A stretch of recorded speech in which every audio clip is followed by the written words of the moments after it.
নমস্কার বন্ধুরা, উর্মিলার রান্নাঘরে অনেক অনেক স্বাগত জানাই। আজকে আমার রান্নাঘরে দেখাবো এই যে দেখুন একবারে কচু। এই কচুটাই আজকে রেসিপি হিসেবে ধরছি। আর এই কচুটা কিভাবে রান্না করব পুরো ভিডিওটা দেখবেন, না দেখলে কিন্তু বুঝতে পারবেন না। এখানে নিয়েছি রুই মাছ, রুই মাছটা দিয়েই আজকে রেসিপিটা হচ্ছে কচু দিয়ে রুই মাছের তরকারি। আর কিভাবে করব পুরো ভিডিওটা কিন্তু দেখবেন। এই দেখুন, প্রথমে আমি মাছটাকে কেটে নিচ্ছি। ভিডিওটা ভালো লাগলে অবশ্যই প্রথমে দেখার আগে লাইক দিয়ে শুরু করবেন। এই দেখুন, মাছটার প্রথমে আঁশ আমি ছুটিয়ে নিয়েছি, তারপরে এখন আমি এটাকে পিস পিস করে নিব। রুই মাছটা হাফ কিলোর একটু উপরে আছে, কেটে নিচ্ছি এখন রুই মাছটা। এভাবে করে কেটে নিব এই যে। আর ভিডিওটা ভালো লাগলে অবশ্যই সাবস্ক্রাইব, লাইক, কমেন্ট করে পাশে থাকবেন। সম্পূর্ণ মাছ কিন্তু এইভাবে করে আমি কেটে নিচ্ছি। তার মাছটা কেটে কিন্তু আমি ধুয়ে ফেলবো। এখন দেখা যাক কচুটা কাটবো আমি। এই যে কচুটা আমি ছুলে নিয়েছি একটু।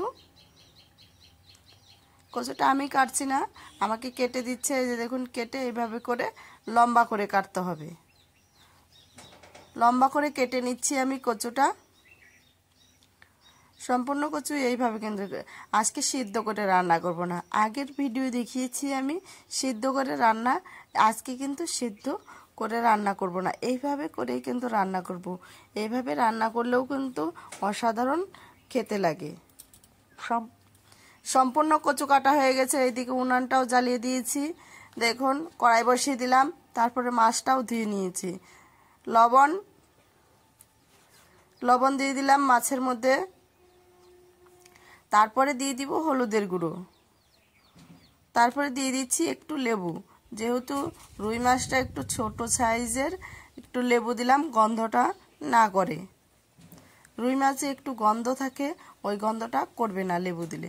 লেবু দিয়ে তারপরে দিয়ে দিব হচ্ছে সর্ষের তেল, হালকা একটু দিব সর্ষের তেল, দিয়ে আমি মেখে নিব। এইভাবে মাছ ভেজে দেখবেন, অবশ্যই কিন্তু মাছের একটা আলাদা একটা টেস্ট লাগবে। তারপরে দেখুন, কড়াইয়ের মধ্যে আমি তেল দিয়ে দিলাম।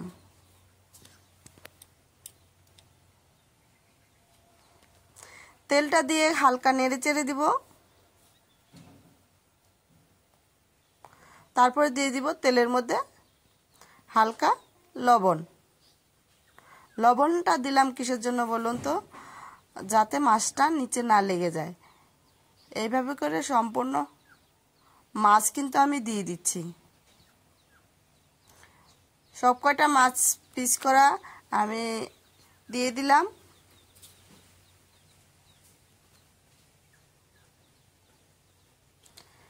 মাছটা ভাজতে আমার কত সুবিধা হচ্ছে দেখেছেন তো, মাছটা কিন্তু একটুকু নিচে লাগবে না।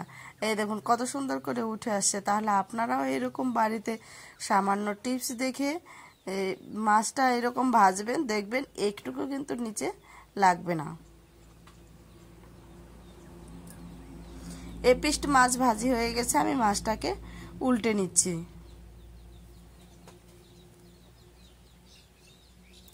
সম্পূর্ণ মাছ ভাজি হয়ে গেল আমার। হয়ে যাওয়ার পর আমি মাছটাকে এখন নামিয়ে ফেলবো।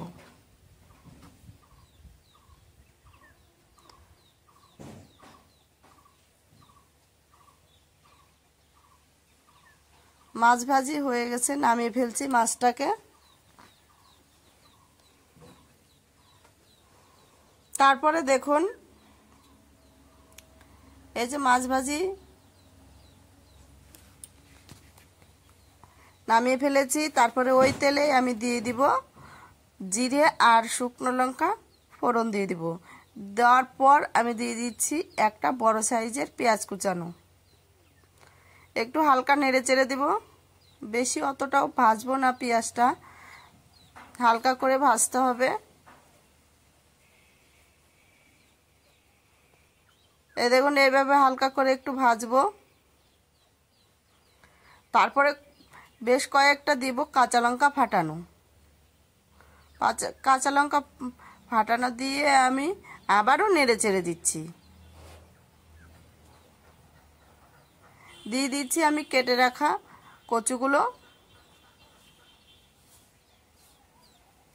কচুটা দেওয়ার পর আমি নেড়ে চেড়ে দেবো সুন্দর করে, যাতে নিচে আবার পেঁয়াজটা না লেগে যায়।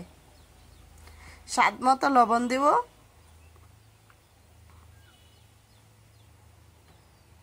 দিয়ে আবারও নাড়তে থাকবো।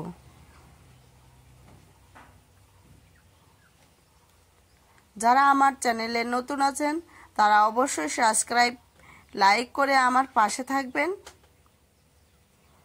তারপরে দেখুন এই যে হলুদের গুঁড়ো দিয়ে দিচ্ছি।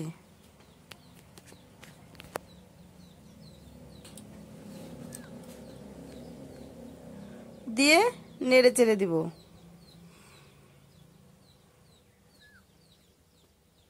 কচুটা দেখেছেন তো, এইখানেই প্রায় অর্ধেক রান্না হয়ে আসছে। তারপরে আমি দিয়ে দিব এখানে শুকনো লঙ্কা বাটা। একটু কচুতে যেহেতু ঝাল না হলেও খেতে ভালো লাগে না, আমি সেজন্য এখানে একটু ঝালের পরিমাণটা বেশি দিয়েছি। আপনারা চাইলে এখানে একটু কম দিতে পারেন। তারপরে দেখুন দিয়েছি আদা বাটা আর জিরে বাটা। এখানে নিয়েছি রসুন বাটা। তারপরে দিয়ে দিব এটা মোহরি বাটা।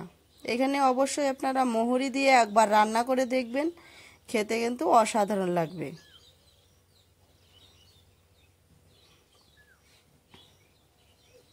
সম্পূর্ণ মশলা দিয়ে আমি নেড়ে চেড়ে নিচ্ছি। এইভাবে করে মশলাটা দিয়ে প্রায় অর্ধেক কিন্তু কচু কিন্তু রান্নাই হয়ে গেল আমার।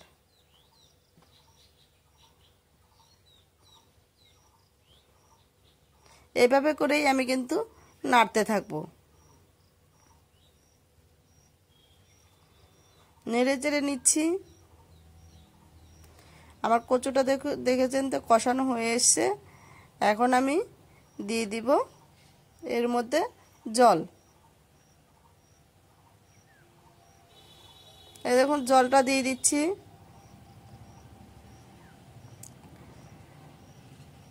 কচুর ঝোলের জল দিয়ে দিলাম। জল দিয়ে একটু নেড়ে চেড়ে দিব।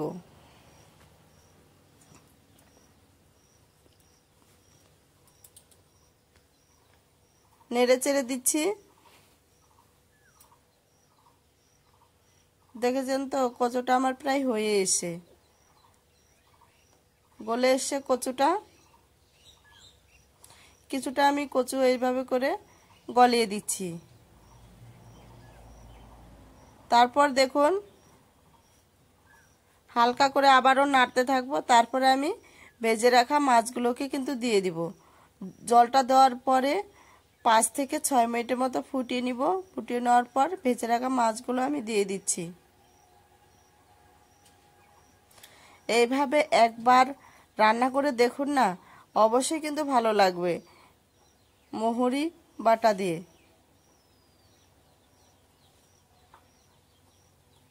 তারপরে দেখুন এই যে হালকা আমার ফুটছে। এখন আমি দিয়ে দিব গরম মশলা বাটা। গরম মশলা বাটাটা দিয়েই আমি বেশি জাল দেব না। হয়ে এসছে প্রায়, এটাকে এখন নামিয়ে ফেলতে হবে। তাহলে সম্পূর্ণ ভিডিওটা দেখে আপনারাও এরকম রেসিপি বাড়িতে একবার হলেও ট্রাই করে দেখবেন। অবশ্যই কিন্তু খেতে কিন্তু ভালো লাগবে। এই দেখুন আমি নামিয়ে ফেলছি।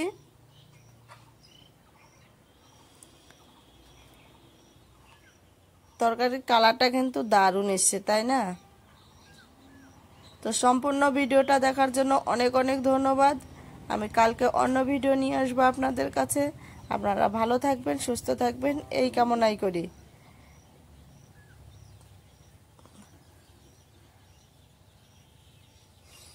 এই দেখুন একটু উঠিয়ে আমি দেখাচ্ছি। ঝোলটাও কিন্তু অতটাও ঘন হয়নি, আবার বেশি আবার পাতলাও কিন্তু হয়নি। এইরকম রেসিপি থাকলে আর কিন্তু অন্য কিছু লাগবে না। অনেক অনেক